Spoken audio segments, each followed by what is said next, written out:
નમસ્તે વિદ્યાર્થી મિત્રો, આપણે ગયા લેક્ચરની અંદર મૂળના પ્રકાર અને મૂળના વિવિધ વિસ્તારો એના વિશે આપણે જોયું હતું.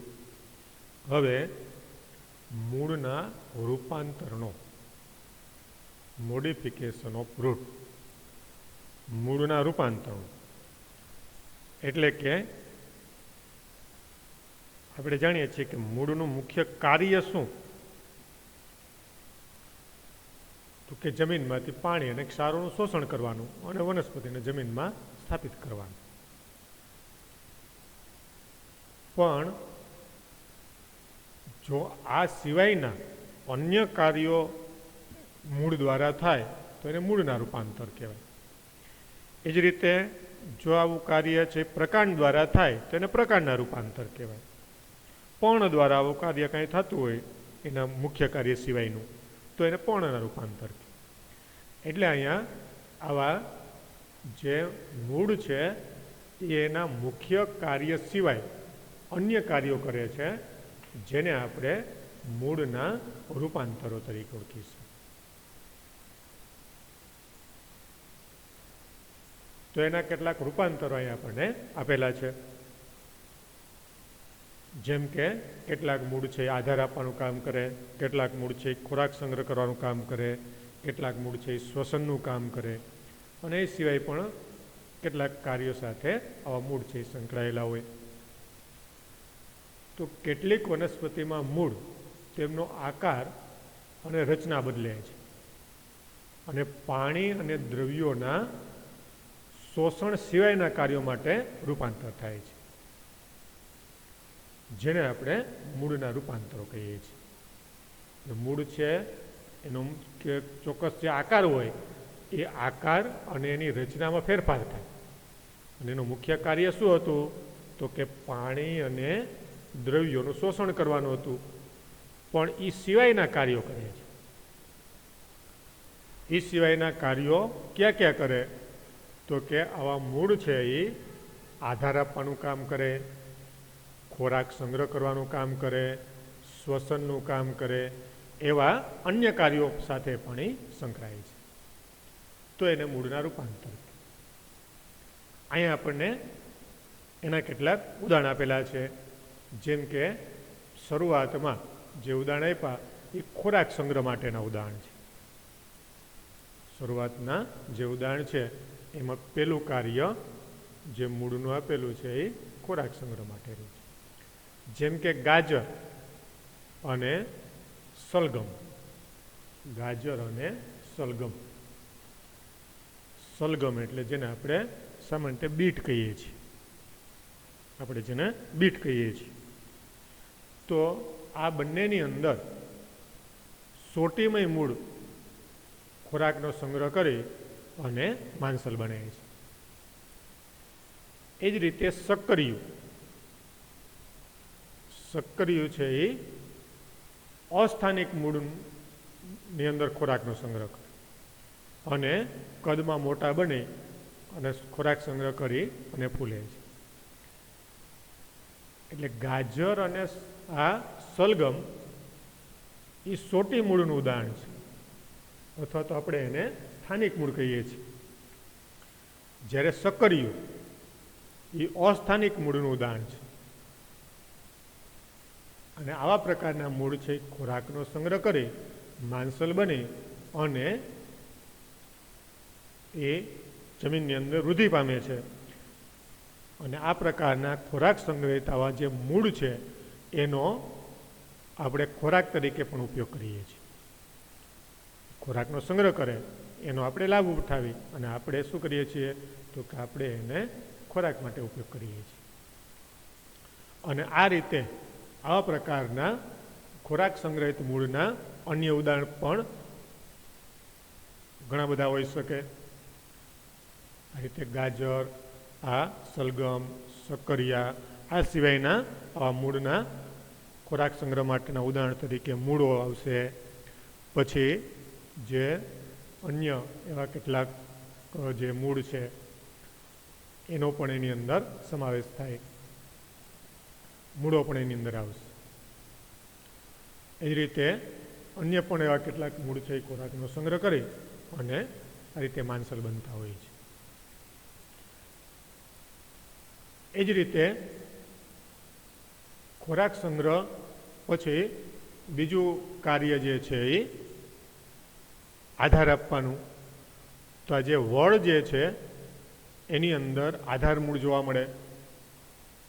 આપણે વળની અંદર જે લટકતા પાતળા દોરી જેવા અને પછી જાડા થાય એટલે જાડા દોરડા જેવા બની જાય એવા લટકતા જે મૂળ છે એના પ્રકાંડ ઉપરથી ઉત્પન્ન થઈ અને હવામાં લટકતા હોય એવા મૂળ આપણે જોયા.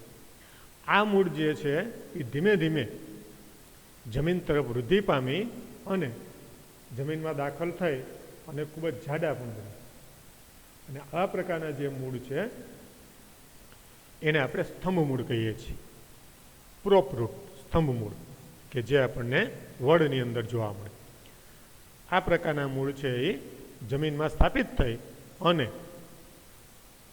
જાડા સ્તંભ જેવા બની જાય અને એની જે ડાળીઓ હોય એને આધાર આપવાનું કામ કરે. એટલે એને સ્તંભ મૂળ તરીકે આપણે ઓળખીએ છીએ. જે શેના માટેનું ઉદાહરણ છે? તો કે આધાર માટેનું ઉદાહરણ છે. એટલે જાડી, મજબૂત અને ખૂબ જ લાંબી શાખાઓ ધરાવતી આવી જે ડાળીઓ હોય એ ડાળીઓને આધાર આપવાનું કામ જે છે એ આ પ્રકારના મૂળ દ્વારા થાય. એને આધાર આપવાનું કામ કરે. આ પ્રકારના જે આવા આધાર મૂળ છે એ આપણને આવી એ બાજુમાં વળની અંદર આકૃતિની અંદર દર્શાવેલ છે કે આ બધી જે આપણને આકૃતિની અંદર જેને આપણે વળવાઈ તરીકે ઓળખીએ છીએ એ શું છે? તો કે એ આધાર મૂળ છે જે વનસ્પતિને આધાર આપવાનું કામ કરે, જે જમીનની અંદર દાખલ થાય અને પછી જાડા, મજબૂત અને સ્તંભ જેવા બની જાય એટલે આપણે એને સ્તંભ મૂળ તરીકે ઓળખીએ છીએ. એ જ રીતે આવા પ્રકારના જે આધાર આપવા માટેના બીજા જે મૂળ છે એ આપણને મકાઈ અને શેરડીની અંદર પણ જોવા મળે. મકાઈમાં અને શેરડીની અંદર, મકાઈ અને શેરડીની અંદર આ પ્રકારના મૂળ છે આવેલા હોય એ પણ આધાર આપવાનું કામ કરે છે.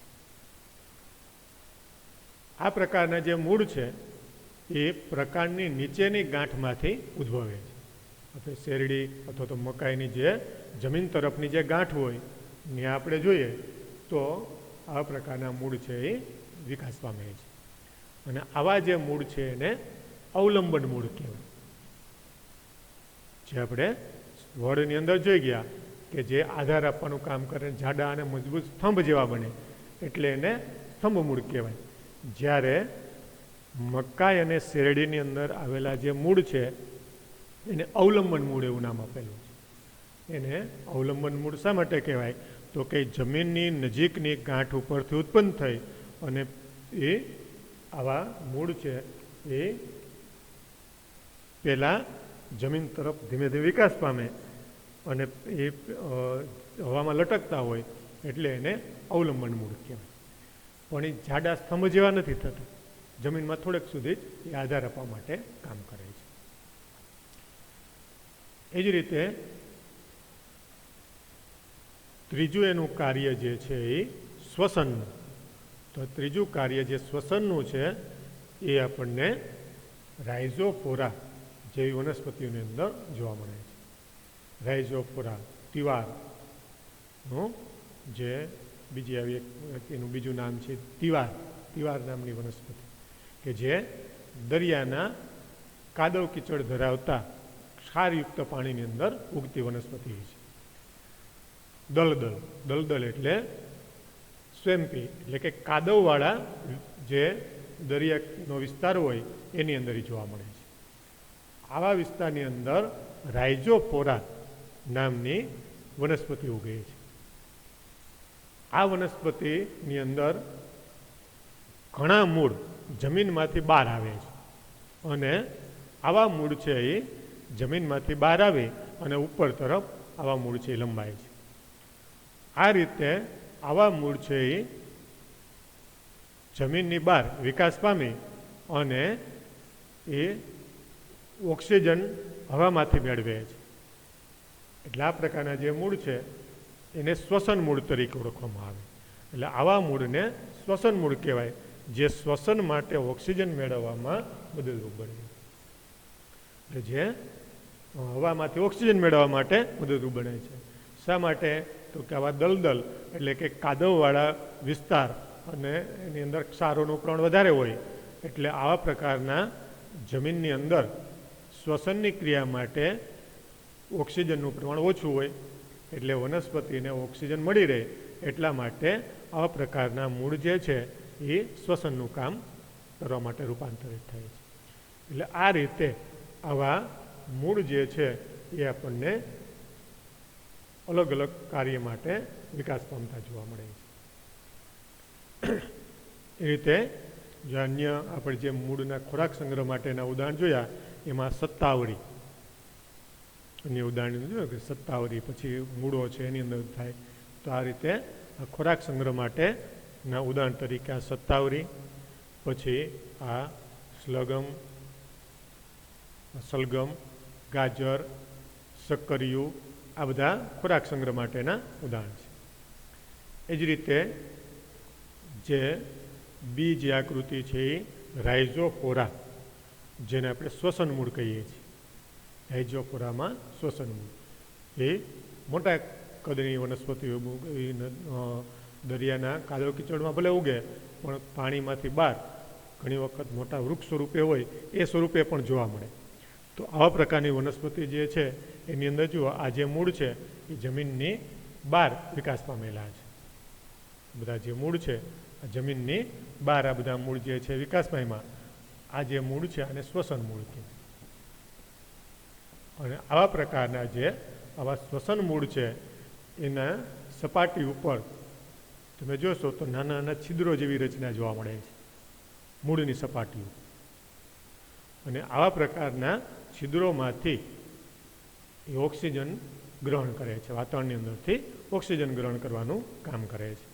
એટલે આ રીતે આવા જે મૂળ છે એ અલગ અલગ એના મુખ્ય કાર્ય સિવાય અન્ય કાર્ય માટે પણ રૂપાંતર પામે છે. એટલે આ રીતે આવા જે મૂળના જુદા જુદા રૂપાંતરો છે એ જોવા મળે, જેને બીજા નામ તરીકે મૂળના અનુકૂલનો પણ કહેવાય. એ ખોરાકનો સંગ્રહ કરે, જેને અનુકૂળ પરિસ્થિતિ હોય ત્યારે એ ખોરાકનો સંગ્રહ કરે, અને પછી પ્રતિકૂળ પરિસ્થિતિ આવે એટલે પ્રતિકૂળ પરિસ્થિતિની અંદર આવા પ્રકારના જે ખોરાક સંગ્રહિત ભાગો છે એમાંથી ફરીથી પાછી વનસ્પતિનો વિકાસ પણ થઈ શકે. એટલે આ રીતે આવા જે મૂળ છે એ જુદા જુદા કાર્ય સાથે સંકળાયેલા. હવે મૂળ પછી આવશે પ્રકાંડ. મૂળ પછી આવશે પ્રકાંડ. તો પ્રકાંડ કોને કહેવાય અને પ્રકાંડના જુદા જુદા ભાગો ક્યાં ક્યાં એની પહેલાં આપણને સમજૂતી અહીંયા આપવામાં આવેલી છે. તો પ્રકાંડ એટલે શું એ તો આપણે જાણીએ જ છીએ. પ્રકાંડ કોને કહેવાય? મૂળ આપણે કોને કહેતા હતા?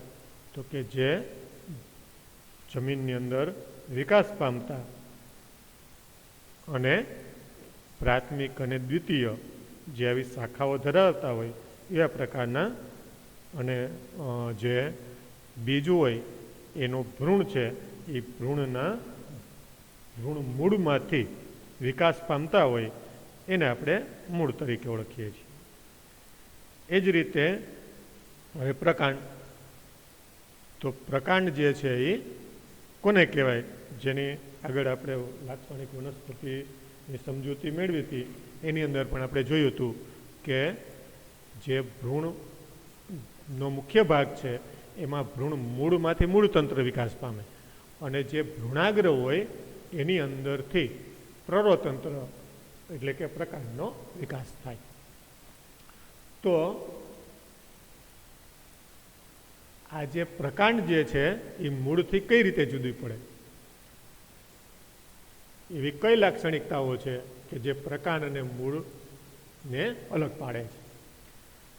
તો આપણે જોઈ ગયા મૂળની અંદર કે જે જમીનની અંદર વિકાસ પામે એમાં પ્રાથમિક દ્વિતીય એવી શાખાઓ જોવા મળે.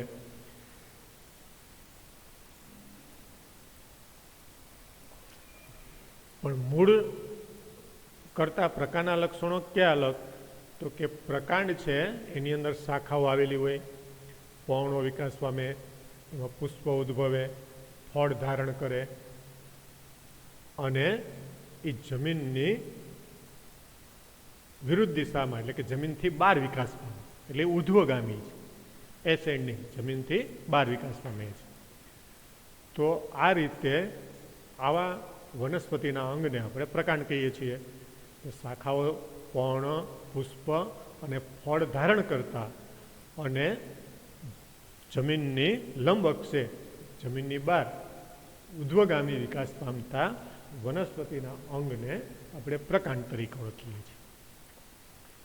આ પ્રકાંડનો વિકાસ ક્યાંથી થશે? તો કે અંકુરિત બીજના ભ્રૂણનો જે ભ્રૂણાગ્રનો ભાગ હોય કે જેને આપણે પ્રાંકુર કહીએ છીએ, એની અંદરથી આવું પ્રકાંડ છે વિકાસ પામે. પ્રકાંડનો વિકાસ ક્યાંથી થાય?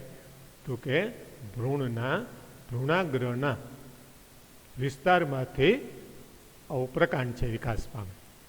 ભ્રૂણ મૂળનો જે ભાગ છે એની અંદરથી મૂળતંત્રનો વિકાસ થાય અને ભ્રૂણાગ્રની અંદરથી આ પ્રકાંડ કે જેને આપણે પ્રરોતંત્ર તરીકે ઓળખીએ છીએ એનો વિકાસ થાય. પ્રકાંડ એટલે એની મુખ્ય ધરી અને પ્રરો એટલે એની અંદર બધું આવી જાય. પુષ્પ, પર્ણ, ફળ, શાખાઓ, આ બધી આખી જે જમીનની બહાર વિકાસ પામતી રચના છે એને આપણે સમાન રીતે પ્રરો એમ કહીએ છીએ.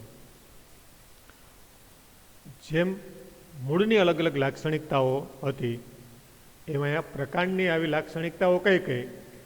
તો કે પ્રકાંડ છે એની અંદર ગાંઠ, આંતરગાંઠ, આ બધા વિસ્તારો આવેલા હોય. ગાંઠ અને આંતરગાંઠ.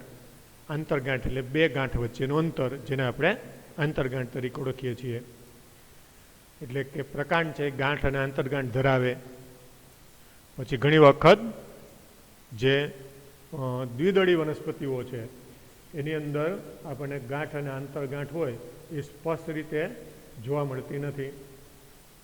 એકદળી જે વનસ્પતિ હોય એની અંદર તો આપણને સ્પષ્ટ રીતે જોવા મળે. મકાઈ છે, શેરડી છે, જુવાર, બાજરો છે, એની અંદર ગાંઠ આપણને સ્પષ્ટ રીતે જોવા મળતી હોય. પણ દ્વિદળી જે વનસ્પતિઓ છે એની અંદર આપણને આવી ગાંઠ જે છે એ એટલી બધી સ્પષ્ટ રીતે જોવા મળશે નહીં. એટલે ગાંઠ જોવા ન મળે એટલે આંતરગાંઠ પણ જોવા ન મળે.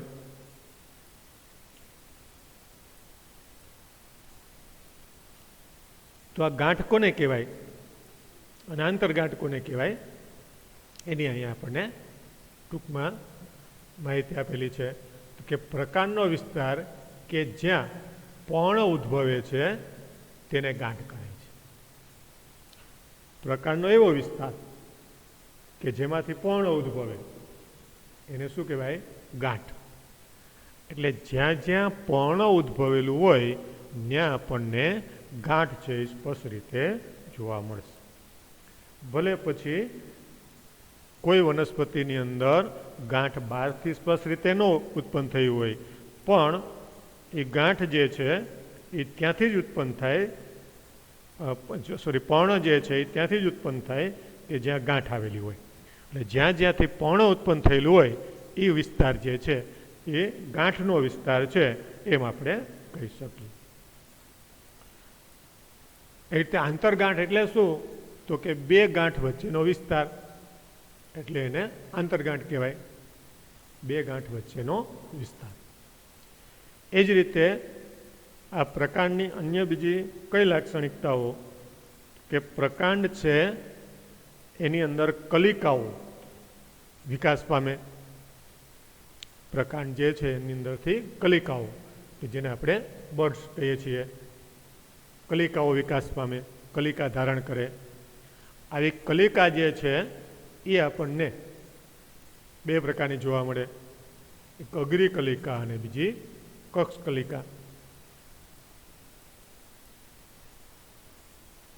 અગ્રી કલિકા ટર્મિનલ અને કક્ષી કલિકા એટલે એક્સિલરી, એમ બે પ્રકારની આવી કલિકાઓ હોય. અગ્ર કલિકા અને કક્ષ કલિકા કોને કહેવાય? જે આપણે જાણીએ છીએ, જે આપણે જોઈ ગયા વનસ્પતિના બાહ્યકાર લક્ષણોની અંદર જે લાક્ષણિક છોડના બધા ભાગો આપણે જે પેલી આકૃતિમાં જોયા ને, જે પ્રકાંડની અગ્રબાજુ આવેલી હોય તો એને આપણે અગ્રકલિકા કહીએ છીએ, અને જ્યાંથી પર્ણ ઉત્પન્ન થયેલું હોય એ પર્ણની કક્ષમાંથી જે કલિકા વિકાસ પામે તો એને આપણે કક્ષી કલિકા કહીએ છીએ.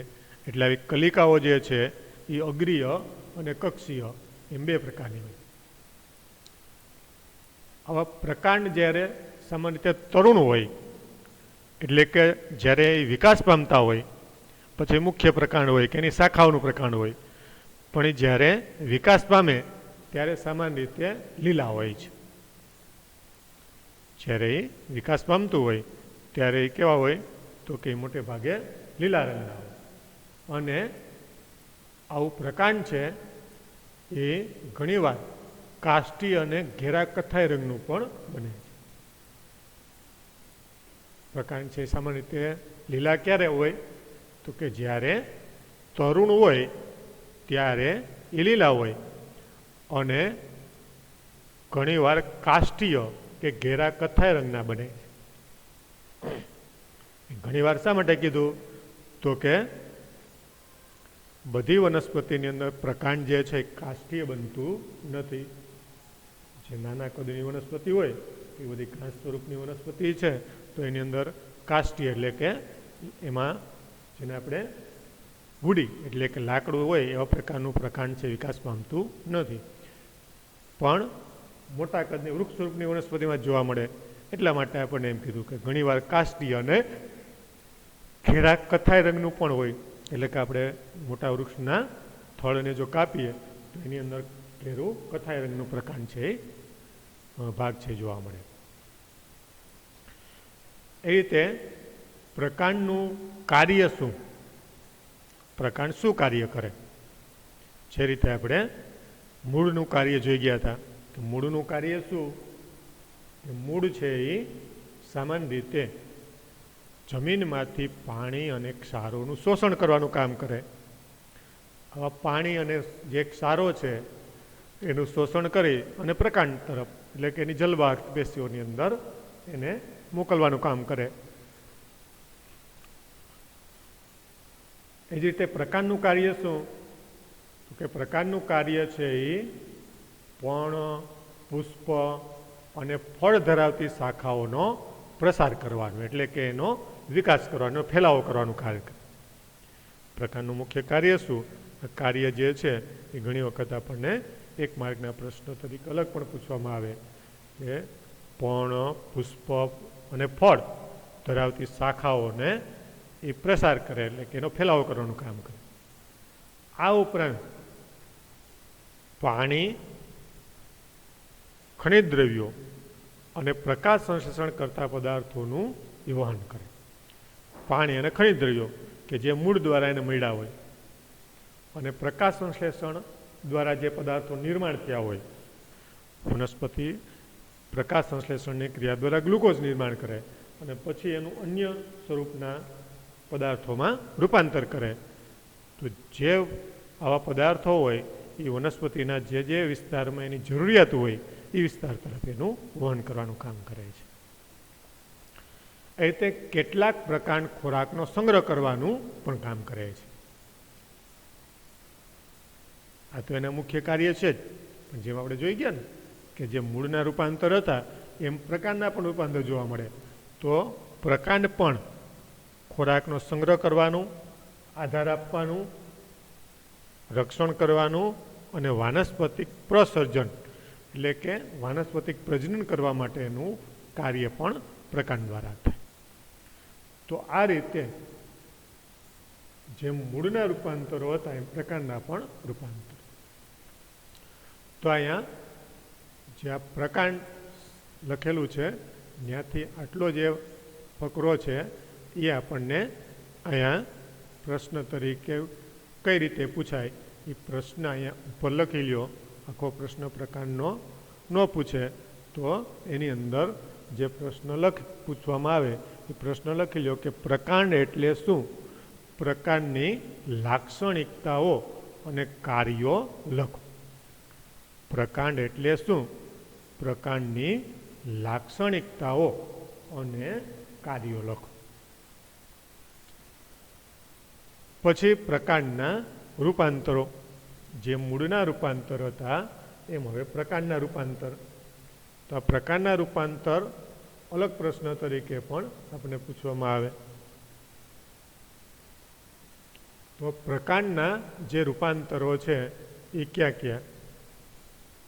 જે મૂળના રૂપાંતરો હતા એમ આપણે આગળ જોઈ ગયા, એમ ખોરાક સંગ્રહ છે, આધાર છે, એવા પ્રકાંડના પણ રૂપાંતરો છે.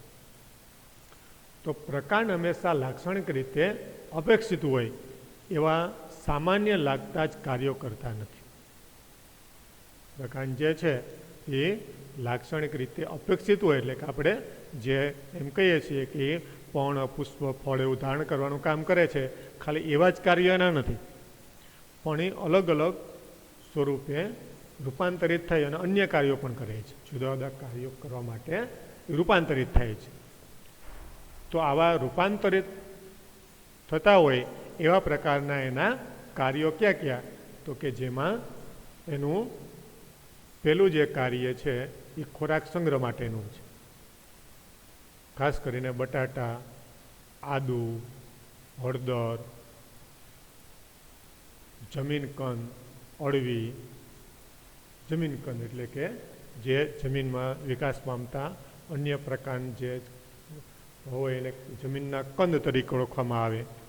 એ રીતે અળવી છે વગેરેની અંદર ભૂગર્ભીય પ્રકાંડ એટલે કે જમીનમાં પ્રકાંડની કેટલીક શાખાઓ વિકાસ પામે.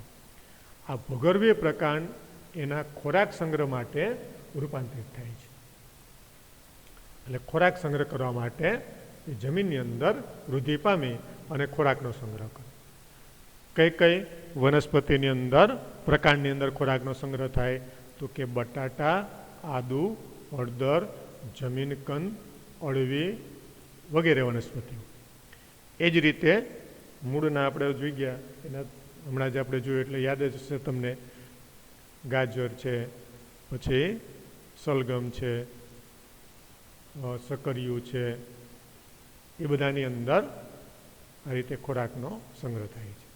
એ ત્યાં પ્રકાંડમાં ખોરાકનો સંગ્રહ થાય. આ રીતે વૃદ્ધિ પામવા માટે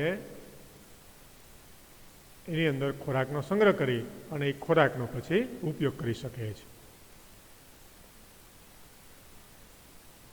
આ રીતે એ ખોરાક જેનો સંગ્રહ કર્યો હોય એ ફરીથી પાછું એમાંથી નવો છોડ નિર્માણ કરવા માટે અને વૃદ્ધિ માટે પણ એનો ઉપયોગ કરી શકે છે. પછી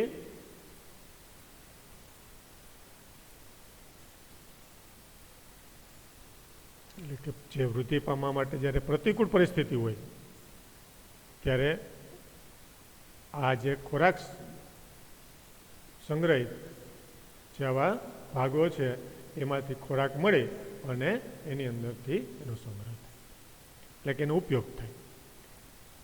એ રીતે બીજું એનું કાર્ય આધારનું છે. બીજું એનું કાર્ય શું? બીજું કાર્ય એનું આધારનું છે કે જે પ્રકાંડ સૂત્ર વિકાસ કરે છે. તો પ્રકાંડ સૂત્ર કે જે કોષકલિકામાંથી વિકાસ પામતી રચના છે. પ્રકાંડ સૂત્ર કે જ્યાં પર્ણ અને પ્રકાંડ વચ્ચેનો ખૂણો હોય, એ પર્ણ અને પ્રકાંડ વચ્ચેના ખૂણામાંથી એક સૂત્ર જેવી રચના વિકાસ પામે. સૂત્ર જેવી રચના છે એ વિકાસ પામે. એટલે અહીંયા જ્યાં પ્રકાંડ હોય અને એની સાથે બાજુમાં પર્ણ છે, તો એની બાજુમાંથી આવી સૂત્ર જેવી રચના છે વિકાસ પામે. અને આવા પ્રકારની જે સૂત્ર જેવી આવી રચના છે એને પ્રકાંડ સૂત્ર તરીકે ઓળખવામાં આવે. આ છે આવું પ્રકાંડ સૂત્ર કે જે પાતળું દોરી જેવું હોય, જે કક્ષકલિકામાંથી વિકાસ પામતું હોય અને પાતળા અને કુંતલાકાર રીતે એ અમળાયેલ છે અને જે આરોહણમાં મદદ કરે છે, એટલે કે આધાર આપવાનું કામ કરે છે. તો આ રીતે એની અંદર આધાર આપવા માટે આવું પ્રકાંડ છે આવા સૂત્રમાં રૂપાંતર પામે છે. એના ઉદાહરણ તરીકે તંબુરો. તંબુરો, કોડ્સ એટલે કે જેને કાકડી, કકુંબર તરીકે ઓળખવામાં આવે છે. એ રીતે કોળું, તરબૂચ, દ્રાક્ષનો વેલો, આ બધી જે વનસ્પતિ છે એની અંદર આ રીતે આધાર માટે આવા પ્રકાંડસૂત્ર છે જોવા મળે. તંબુરો એટલે કાકડી, કોળું, તરબૂચ, દ્રાક્ષનો વેલો, એની અંદર આવા આધાર માટેના રૂપાંતરો છે એ જોવા મળે છે. એ રીતે આપણે આજુબાજુ આવી આધાર માટે રૂપાંતર ધરાવતી હોય એવી ઘણી બધી અન્ય વનસ્પતિઓ પણ જોવા મળે કે જેની અંદર બધા જ પ્રકારના શાકભાજી છે. આપણે ગલકા છે, તુરિયા છે, પછી દૂધી છે, કારેલા છે, એના વેલાની અંદર પણ આપણને આવી સૂત્ર જેવી રચનાઓ, કુંતલ આકારે સ્પ્રિંગ જેવી રચનાઓ જોવા મળે. એ આધાર માટેના રૂપાંતરો છે. પછી ત્રીજા પ્રકારના જે રૂપાંતર આવે એ રક્ષણ માટેના છે. ત્રીજા પ્રકારના અહીંથી રક્ષણ માટેના રૂપાંતરો છે. તો પ્રકાંડની કક્ષકલિકા ક્યારેક કાષ્ટી, સિદ્ધિ અને તીક્ષ્ણ પ્રકાંડ કંટકોમાં રૂપાંતર પામે છે. પ્રકાંડની જે કક્ષકલિકા જે છે એ કાષ્ટીય, સિદ્ધિ અને તીક્ષ્ણ પ્રકાંડ કંટકમાં રૂપાંતર પામે. અને આવા પ્રકાંડ કંટક જે છે એ વનસ્પતિની અંદર રક્ષણ કરવાનું કામ કરે છે. આ પ્રકારના પ્રકાંડ કંટક જે છે એ આપણને ખાસ કરીને લીંબુ અને બોગનવેલ જેવી વનસ્પતિની અંદર જોવા મળે છે. આ પ્રકાંડ કંટક છે એ હવે લીંબુ અને બોગનવેલની અંદર જોવા મળે. અને એનું કાર્ય શું? તો કે જે ખાસ કરીને ચરતા પ્રાણીઓથી વનસ્પતિને રક્ષણ આપે છે. એટલે આ રીતે આવા પ્રકાંડ જે છે એ અલગ અલગ રીતે આપણે વિકાસ પામે. લીંબુ અને બોગનવેલની અંદર આવી જે એની કલિકાઓ હોય એ શાખાઓ કે સૂત્રોમાં રૂપાંતર ન પામે પણ કંટકમાં રૂપાંતર પામે. એટલે એ સિવાયની ઘણી વનસ્પતિની અંદર આપણને આ કંટક છે જોવા મળે, કાંટાઓ છે જોવા મળે, એ પ્રકાંડ કંટક છે. પણ કેટલીક વનસ્પતિની અંદર એ પર્ણમાંથી પણ આવા કંટક ઉદ્ભવે જે આગળ આપણને આવશે. એ જ રીતે આવી વનસ્પતિનું બીજું એક અગત્યનું કાર્ય છે પ્રકાશ સંશ્લેષણ કરવા. તો એના ચોથા પ્રકારનું રૂપાંતર આવશે પ્રકાશ સંશ્લેષણ. પેલું આપણે જોયું ખોરાક સંગ્રહ, બીજું છે એ આધાર માટે પ્રકાંડ સૂત્ર, ત્રીજું છે એ પ્રકાંડ કંટક કે જે રક્ષણ માટેનું રૂપાંતર છે, અને ચોથું છે એ પ્રકાશ સંશ્લેષણ માટેનું રૂપાંતર. તો પ્રકાશ સંશ્લેષણ માટેનું રૂપાંતર આપણને શેમાં જોવા મળે? તો કે ખાસ કરીને શુષ્ક પ્રદેશની કેટલીક વનસ્પતિઓના પ્રકાંડ ખાસ કરીને ચપટા, માંસલ અને નળાકાર રચનાઓમાં રૂપાંતરિત થાય છે. કે શુષ્ક પ્રદેશ જ્યાં પાણીનું પ્રમાણ ઓછું હોય એવા પ્રકારના રણ પ્રદેશમાં જોવા મળતી જે ફાફડા થોર જેવી વનસ્પતિઓ, ફાફડો થોર, અને આવી વનસ્પતિઓ જે છે એને આપણે યુફોર્બિયા વનસ્પતિઓ કહીએ છીએ. ફાફડા થોર જેવી જે વનસ્પતિઓ છે એને માંસલ નળાકાર આકારના જે પ્રકારની જે ફાફડું થોર હોય એને યુફોર્બિયા કહે. સામાન્ય ફાફડો થોર છે એ એકદમ પોળો, ચપટો હોય, અને કેટલાક જે થોર છે એના પ્રકાંડ છે એ માંસલ નળાકાર હોય. તો આવી વનસ્પતિની અંદર એના પ્રકાંડની અંદર હરિતદ્રવ્ય આવેલા હોય. અને આવા બધા જ પ્રકારના જે સામાન્ય રીતે આવા થોર છે એ આપણે જાણીએ છીએ કે જે લીલા રંગના જોવા મળે, અને એની અંદર હરિતદ્રવ્ય આવેલું છે. અને આ પ્રકારનું જે હરિતદ્રવ્ય છે એ સામાન્ય રીતે પ્રકાશ સંશ્લેષણના કાર્ય માટે એ રૂપાંતર પામે છે. એટલે આ જે વનસ્પતિઓ છે એની અંદર આવું હરિતદ્રવ્ય જે છે એ પ્રકાશ સંશ્લેષણના કાર્ય માટે રૂપાંતર પામતું આપણને જોવા મળે. એટલે આવી જે વનસ્પતિઓ છે એમાં ખાસ કરીને બધી થોર સ્વરૂપની વનસ્પતિઓ આવશે કે જેની અંદર આપણને આવી પ્રકાશ સંશ્લેષણનું કાર્ય કરવા માટે રૂપાંતરિત થાય છે, જેની અંદર ખાસ કરીને અલગ અલગ પ્રકારના જે આપણે થોર કહીએ છીએ એવા બધા થોરનો એની અંદર સમાવેશ થાય. એટલે આવી ચોથા એના કાર્ય તરીકે આ પ્રકાશ સંશ્લેષણનું કાર્ય.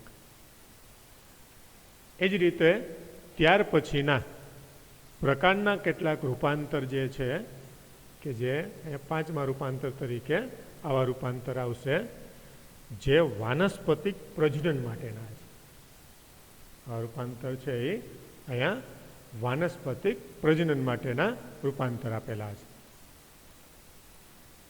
વાનસ્પતિક પ્રજનનનું કાર્ય કરે છે. તો આવા જે રૂપાંતરો છે એ અહીંયા વાનસ્પતિક પ્રજનન અહીંથી શરૂ થશે. વાનસ્પતિક પ્રજનન.